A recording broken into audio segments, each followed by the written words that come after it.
Alright, so I was recently able to acquire an 86 Honda trx200sx in really bad shape.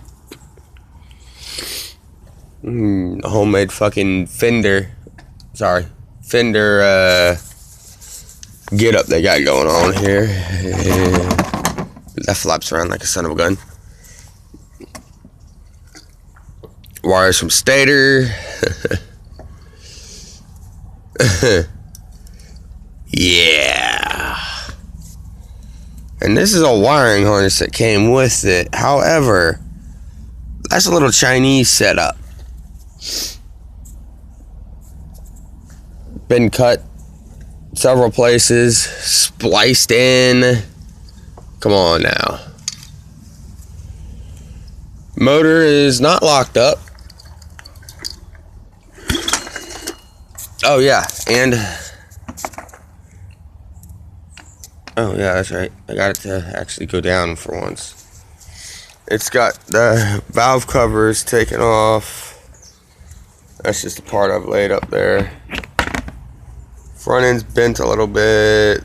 No caps, no lines. That's the only line on it. The brake ain't seized. The rear end is not even a rear end off of this quad. That's a little 125 rear end.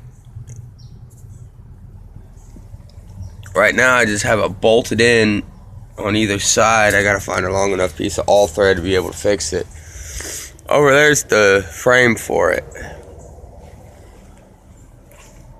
Oh man, this thing is in some pretty crappy shape. I'll get her running though. Been able to get a couple carbs. Over here, I actually have managed to find, with all of the parts that I was given, cool coffee cup. All the parts I was given, I am able to find the coil and the solenoid and the actual wiring harness that goes for it.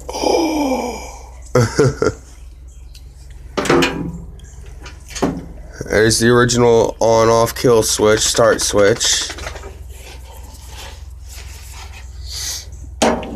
So yeah, I'll keep you all posted on this one. I'm gonna get it running.